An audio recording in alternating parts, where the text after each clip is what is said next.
Sejam todos bem-vindos ao canal Advogado Completo. Meu nome é Ravi Savaia e mais uma aula de provas em espécie. A gente começou ali no 158, falando sobre perícia, cadeia de custódia e regras sobre a perícia. E depois viemos para o interrogatório, chegamos na confissão, testemunhas e hoje a aula de hoje é sobre acariação. Tá, vamos lá. Pessoal, quando a gente se fala de acariação, é um dos instrumentos probatórios fundamentais no processo penal. Seu objetivo é esclarecer divergências relevantes, presta atenção, divergências relevantes entre declarações. Declarações de quem? Do acusado, das testemunhas, da vítima ou qualquer outra pessoa ouvida nos autos. Em palavras simples, assim, é o momento em que o juiz coloca frente a frente pessoas que disseram coisas diferentes sobre o mesmo fato, para que explique o porquê dessa diferença. Percebe aí quando existem versões antagônicas de um mesmo fato. Imagine um processo penal você tem que imaginar, né, o processo penal, o estudo do processo penal, como um quebra-cabeça. Cada depoimento é uma peça. Às vezes duas peças parecem não se encaixar. A acariação é justamente a tentativa, fazendo uma analogia, de ajustar essas peças do quebra-cabeça, verificando qual delas realmente pertence ao conjunto da verdade, qual peça realmente encaixa nesse quebra-cabeça e qual peça não encaixa. Porque se tem duas versões do mesmo fato antagônicas, obviamente uma dessas versões não vai ser verdadeira. A acariação é um ato de confronto, tá, pessoal, que permite ao juiz avaliar a coerência, a firmeza e a sinceridade das declarações, servindo como um filtro da verdade processual. A acariação tem caráter subsidiário, mas revela o contraditório em sua forma mais viva, um embate direto entre versões.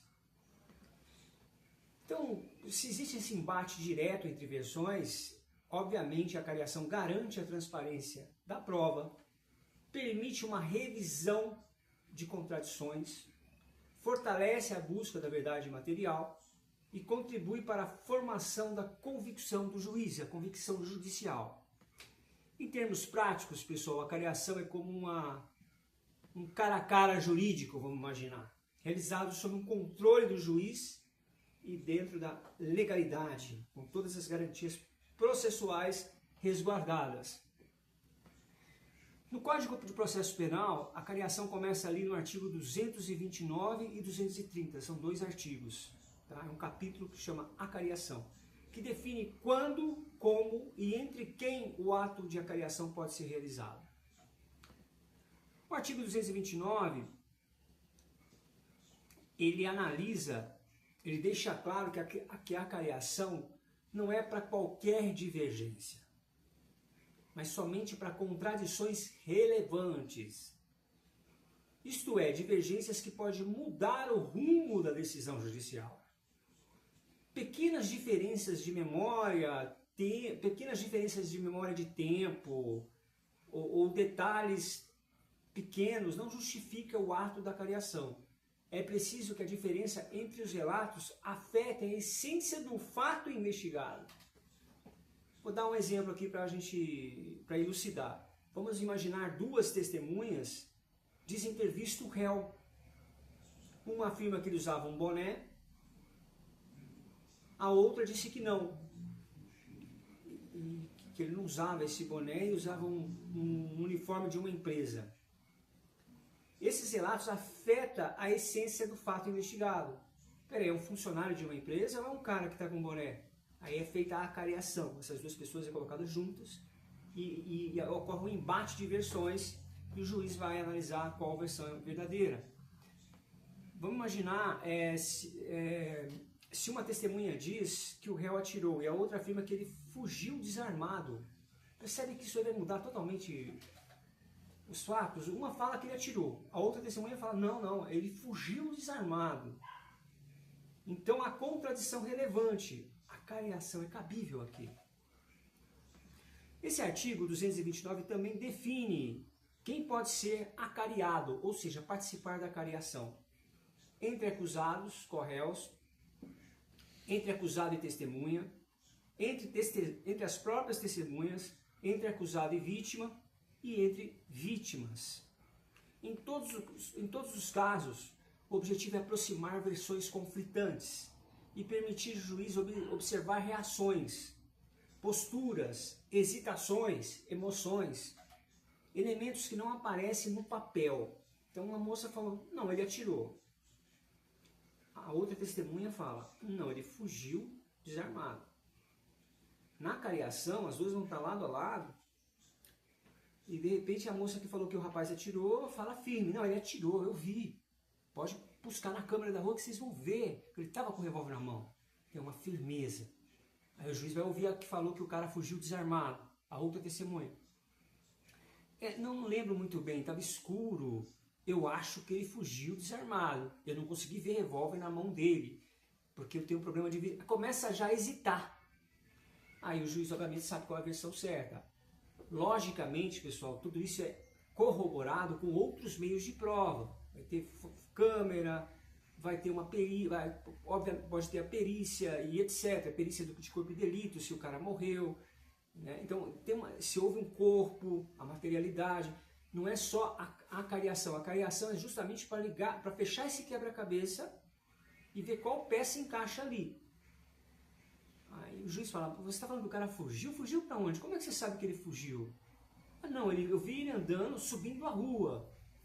Mas subindo a rua? E o corpo no chão? Então quem matou? A pessoa começa a ser confrontada. E se houver uma postura... o juiz vai analisar uma postura de hesitação, uma emoção. Isso são valores subjetivos, são aspectos subjetivos que são avaliados para saber a verdade processual, que é a verdade real. A verdade que se pode provar. Aí você fala, qual a importância disso para o processo penal, da acariação? Primeiro, o juiz conduz o ato, mas as partes, defesa e acusação, podem fazer perguntas, sempre de forma respeitosa. Deve ser lavrado um termo formal constando quem participou, quais as divergências foram discutidas. No exemplo que eu dei, uma testemunha falou que o cara atirou, a outra falou que ele fugiu desarmado. As respostas dadas e as reações observadas. A testemunha que falou que o rapaz atirou, falou firmemente, e etc, etc, etc. A testemunha que falou que o rapaz fugiu desarmado hesitou, havia uma certa fragilidade nas suas falas, gaguejou e etc. É avaliado esses aspectos subjetivos. Esse termo é assinado por todos e juntados aos autos. O parágrafo único desse mesmo artigo, 229, fala 2 pessoas por vez, é uma regra. Se houver mais de 2 pessoas a serem acariadas, vai proceder 2 por vez, tá? Isso é o que o parágrafo único fala. Isso significa que o juiz nunca deve acariar várias pessoas ao mesmo tempo. O confronto precisa ser feito de 2 em 2 para garantir clareza e foco. Senão vira uma bagunça, vira uma reunião de condomínio, entendeu? Do contrário, o ato se tornaria uma confusão com interrupções e influências indevidas. Imagine um crime com 4 acusados, A, B, C e D. O juiz faz AB, acariação, AC e depois AD, entendeu? Cada ato é individualizado e registrado separadamente, vai ter um documento para cada ato. 2 testemunhas dizem coisas opostas. Uma afirma ter visto o acusado arrombar a porta, a outra diz que ele apenas passava pela rua. O juiz realiza a acariação para que explique como e por que disseram coisas diferentes. Um crime de homicídio, 2 corréus acusam um ao outro de ter efetuado o disparo. O confronto é essencial para observar o comportamento de ambos diante da imputação recíproca. Então, 2 corréus, obviamente, mataram um cara, né? Uma mulher, eles mataram. Não vamos imaginar um cara para a gente entrar no feminicídio. Tá um cara lá, o cara tá no chão, chega a polícia e fala, foi ele. Aí o outro fala, não, foi ele. Vai ser feita uma cariação sobre isso. E o que vai analisar nessa cariação? Hesitação, emoção, movimentos psicomotores também analisar. Vamos imaginar a violência doméstica. A vítima diz que o companheiro a agrediu. Ele afirma que foi ela que iniciou a agressão. A cariação ajuda o juiz a perceber quem está mais coerente, quais as provas físicas e contextuais. Percebe que a cariação ela é analisada junto com outras provas. Crimes coletivos. Em uma briga de torcida organizada, diversas pessoas são ouvidas. Quando versões se contradizem, o juiz pode acariar os principais envolvidos, 2 a 2. Uma briga de torcida, o cara jogou uma pedra num jogador de futebol. Quem jogou essa pedra que causou uma lesão corporal? Quem jogou essa pedra? Quem jogou? Fulano, ciclano, ninguém assume nada. Aí vai fazer a cariação dos 2 principais suspeitos. E aí faz essa análise para ver quem foi que jogou aquela pedra no jogador de futebol.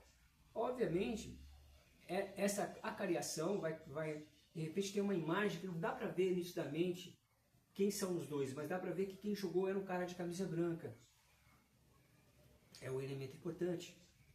Mas não dá para ver muito a imagem do rosto dele, que ele está com o chapéu baixo.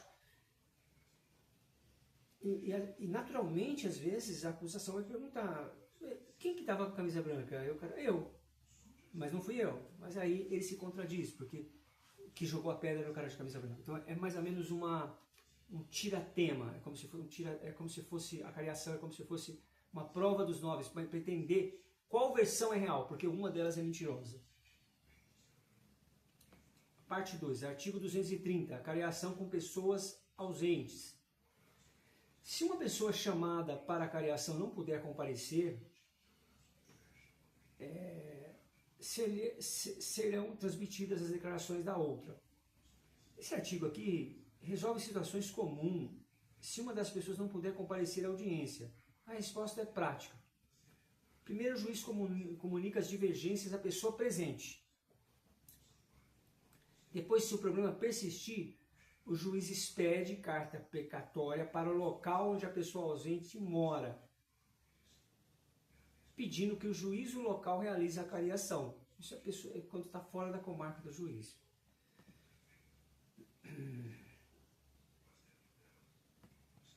Parágrafo único. Introduzido em atualizações recentes, trouxe a possibilidade de videoconferência, que é a aplicação de tecnologia para evitar atraso. Isso garante o princípio da celeridade processual e a efetividade da prova. Vamos dar um exemplo, né, melhor, 230. A testemunha mora em outro estado e não pode se deslocar. O juiz envia a carta precatória para que o juiz da comarca de lá faça a cariação, um ato de cariação. O réu preso em presídio federal está em outro estado. O juiz então realiza a cariação por videoconferência com todos os participantes assistindo o vídeo. Vítima em programa de proteção para preservar a identidade participa de forma remota, com voz distorcida e sem imagem. Testemunha hospitalizada. O juiz realiza o ato diretamente do hospital, usando o meio audiovisual seguro. Pessoal, qual que é o valor probatório da cariação? A cariação não cria uma prova nova. Tá? Ela serve para confirmar, esclarecer ou confrontar provas já existentes. Então, uma pessoa fala uma testemunha fala que o rapaz atirou. Outra testemunha fala que ele subiu a rua desarmado fugindo. Já existe provas que corroboram uma suspeita que o cara atirou. Precisa apenas de um esclarecimento.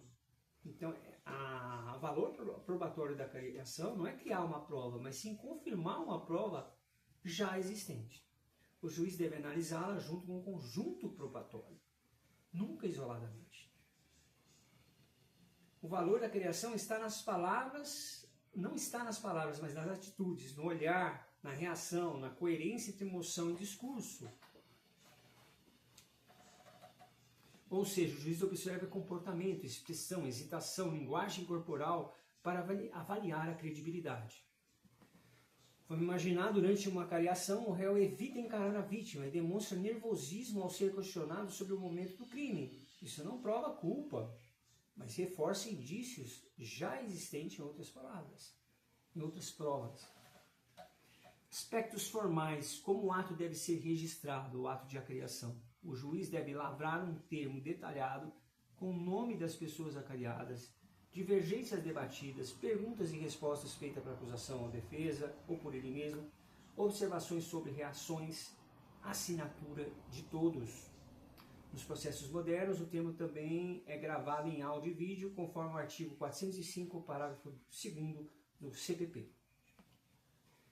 Fechando o vídeo aqui, pessoal, a acariação é o encontro entre versões. O embate entre versões, né? Uma ferramenta de apuração da prova oral, ela torna o processo mais transparente, mas ao mesmo tempo requer cautela, técnica e respeito à dignidade de quem participa. Ela pode ser o ponto de virada de um julgamento, quando feita de modo ético e preciso. Mas se realizada de forma irregular, sem observar as regras do artigo 229 e 230, que é o capítulo que fala de acariação no CPP, pode ser anulada e comprometer toda a instrução. A acariação é uma ferramenta indispensável, pois permite que o juiz veja conflito de versões ao vivo, testando a coerência de cada pessoa envolvida. Ela fortalece o princípio da verdade real e respeito ao contraditório e à ampla defesa. Quando combinada com os outros meios de prova, como o reconhecimento, o interrogatório, a prova documental, pericial, a acariação forma um conjunto harmônico que permite ao Estado julgar com segurança a legitimidade da prova. Em tempos digitais, o uso de meios tecnológicos tornou o procedimento mais ágil, sem perder suas garantias. Assim mesmo, após quase um século de vigência do CPP, de 1940, né, a gente está em 2025, 2025, 2041, ele forma 100 anos, né?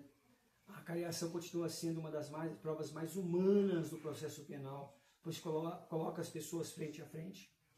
E é nesse olhar humano que muitas vezes a verdade se revela. Bom, pessoal, o próximo capítulo, que eu vou emendar aqui nesse mesmo vídeo, para fins de organização, é a prova documental no processo penal, que vai ali do artigo 231, logo após o capítulo de acariação, vem a prova documental, capítulo dos documentos. E a força dos documentos no processo penal, tá? A prova documental é um dos meios mais relevantes e seguros dentro do processo penal. Enquanto o testemunho depende da memória e da emoção humana, o documento cristaliza o fato no tempo. Ele é a fotografia da verdade. No direito processual penal, o documento serve para comprovar, complementar ou refutar fatos alegados, dando ao juiz certeza objetiva e às partes garantia do contraditório. Trata-se de um instrumento técnico que alia segurança, autenticidade e permanência. A prova documental é a memória escrita do processo e sua força está na estabilidade e na objetividade que confere a reconstrução dos fatos. Enquanto a memória é falha, memória humana, a gente está falando de uma memória escrita. O documento é uma voz silenciosa, mas fiel. Seu valor está na precisão e na permanência, e não na emoção. A prova documental é, portanto, o registro material da verdade processual, servindo tanto para o acusado quanto para a defesa, e principalmente para o juiz, que precisa formar um convencimento fundamentado. A base legal, artigo 231 a 238, são os artigos que eu vou analisar agora. Artigo 231, a apresentação dos documentos. Esse artigo, pessoal, ele vai falar o seguinte: salvo em casos expressos em lei, as partes poderão apresentar documentos em qualquer fase do processo. Parágrafo único. Se todavia o documento for apresentado depois de encerrada a instrução, o juiz ouvirá a parte contrária, concedendo-lhe prazo de 3 dias para a manifestação.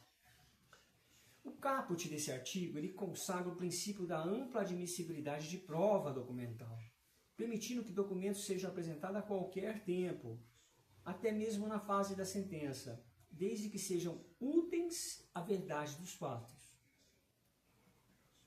O parágrafo único aqui reforça o princípio do contraditório. Se um dos documentos é juntado depois da instrução, o juiz deve intimar a parte contrária, dando-lhe 3 dias para responder aquele novo documento que foi anexado ali aos autos. Assim evita-se que uma prova, anexado não, juntado aos autos. Assim evita-se que uma prova surpresa prejudique a defesa ou mesmo a acusação. Vamos aos exemplos. Durante a fase final, a defesa encontra um vídeo de câmeras de segurança que mostra o réu em outro local no momento do crime. É um álibi, né? Pode juntá-lo, mas o juiz ouvirá o Ministério Público por 3 dias. A defesa junta aquele vídeo lá, mas o juiz dará ao Ministério Público 3 dias para responder aquele vídeo. O Ministério Público obtém uma certidão criminal atualizada do réu já no final da audiência. A defesa deve ser ouvida antes do documento influenciar a decisão. A válvula de equilíbrio entre a busca da verdade e a lealdade processual é a prova documental. O artigo 232 fala conceito de documento. Considera esses documentos quaisquer escritos, instrumentos ou papéis públicos ou particulares. O conceito é abrangente e acompanha a evolução tecnológica. Documento é tudo que representa graficamente ou digitalmente um fato e que pode ser utilizado para provar sua existência.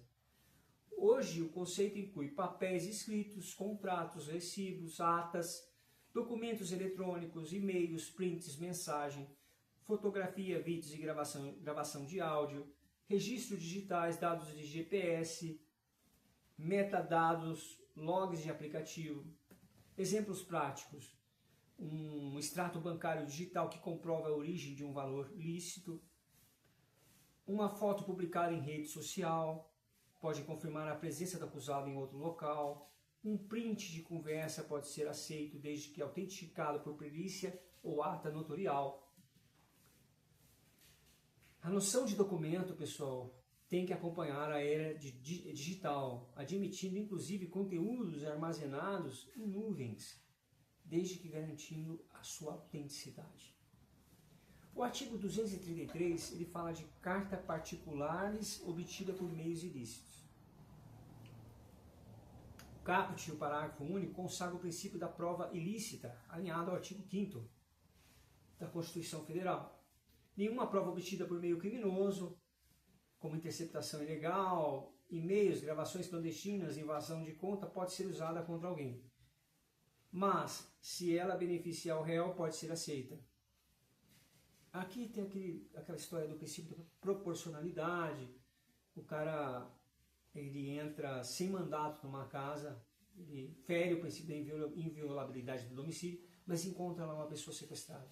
Entendeu? Então tem que ter uma proporcionalidade, uma razoabilidade. Exemplo prático: um hacker invade o celular da vítima e encontra mensagens que inocentam o réu. O juiz pode admitir o uso em favor da defesa. Um policial intercepta e-mails sem ordem judicial. As mensagens não podem embasar a condenação. Tourinho Filho chama essa regra de dupla face da prova ilícita, vedada para acusar, admitida para defender. Já o artigo 234 fala sobre os documentos públicos ou particulares, uma vez apresentados, poderão ser conferidos com os originais, quando houver dúvida quanto à sua autenticidade. Esse artigo, pessoal, ele é bem objetivo, ele visa garantir a fidelidade e a integridade da prova documental. Se houver dúvida sobre a veracidade do documento, o juiz pode exigir a apresentação do original. Vamos imaginar, o Ministério Público junta cópias simples de contrato, a defesa questiona a assinatura. O juiz pede original, a defesa apresenta um print de conversa, o MP duvida da veracidade. O juiz determina a perícia do celular original. A conferência direta com o original é a garantia contra manipulações de documento, garantia contra falsificação documental. O artigo 235 fala juntada de documentos pelo juiz. Tá? O juiz não é mero espectador nesse processo. Ele tem poder de zelar pela verdade real. Se perceber que um documento é essencial, pode determinar sua juntada mesmo sem pedido das partes. O parágrafo único protege o contraditório. O juiz deve avisar as partes que terão direito de se manifestar. Então, vamos a um exemplo. O juiz percebe a ausência de um boletim de ocorrência original. O juiz pode determinar a juntada e intima as partes para se manifestarem daquele boletim. Imaginemos uma prova documental sigilosa chega ao processo por outro órgão. Antes de usá-la, o juiz deve comunicar a defesa e a acusação. O juiz pode atuar de ofício, mas nunca pode julgar com base em documentos que as partes não conhecem. O 236 fala exame de autenticidade, a perícia. Se houver dúvida sobre a autenticidade da escrita ou da assinatura, vai proceder o exame pericial. Da assinatura é o grafotécnico, né? É o exame de grafiologia, que vai ver se realmente aquela assinatura é da pessoa. O exame poderá ser dispensado se a parte contra quem foi produzido o documento reconhecer a autenticidade. Não tem sentido o exame pericial se a parte falar, essa assinatura aqui é minha, esse contrato aí foi eu que assinei, para que o exame? O caput prevê o uso de uma perícia grafotécnica quando há suspeita de falsificação. O parágrafo único, porém, simplifica o procedimento. Se a parte admite o documento, não há necessidade nenhuma de perícia. A defesa alega a falsificação de uma assinatura. O juiz determina a perícia grafotécnica. O réu admite que o contrato é verdadeiro. A perícia pode ser dispensada, pois a autenticidade foi reconhecida. A perícia é a ciência a serviço da verdade. O reconhecimento é a sinceridade a serviço da economia processual. O 237 fala tradução de documentos estrangeiros. Os documentos em língua estrangeira só terão valor se acompanhados de tradução feita por tradutor público. O artigo assegura a compreensão e o contraditório. Ninguém pode ser julgado com base em um documento que não compreende. O parágrafo único atualiza o texto, estendendo a regra de documentos digitais vindo do exterior. Vamos dar um exemplo. O Ministério Público junta um laudo forense da Interpol em inglês. Precisa de tradução juramentada. Um extrato bancário da Suíça chega por cooperação internacional. Também deve ser traduzido oficialmente. O artigo 238 fala devolução e conservação dos documentos. Os documentos originais poderão ser restituídos a quem os apresentou, ficando nos autos cópia autenticada, salvo se forem indispensáveis à instrução. O caput aqui protege o direito de propriedade, a integridade das provas. O dono pode reaver seus documentos após cópia autenticada. Você sabe que tem documentos aí que valem milhões, né? Tipo, carta escrita por Pedro Alves Cabral, não sei o quê. Mas tem documentos que têm valor, né? E tem um valor sentimental também, né? O parágrafo único, porém, impõe uma exceção. Se o documento for essencial à prova do crime, ele fica nos autos até o final. Vamos dar alguns exemplos. A defesa entrega o contrato original de trabalho para provar o álibi. Recebe de volta após a juntada da cópia autenticada. MP apresenta um documento falso usado no crime. Deve permanecer nos autos até o trânsito julgado, pois é prova de direito. Essa regra visa evitar perda de provas e garantir integridade material até o fim do processo.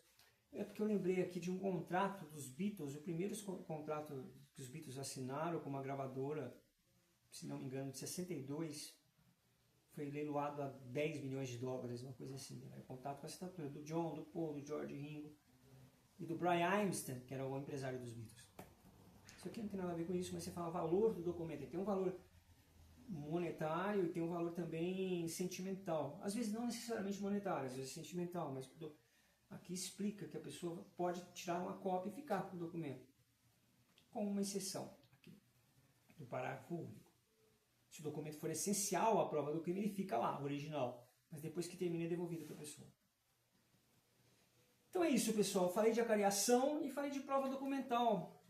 A prova documental é o pilar da racionalidade no processo penal. Ela fornece base objetiva, perenidade e transparência. O documento, mais de qualquer outra prova, resiste ao tempo e às emoções.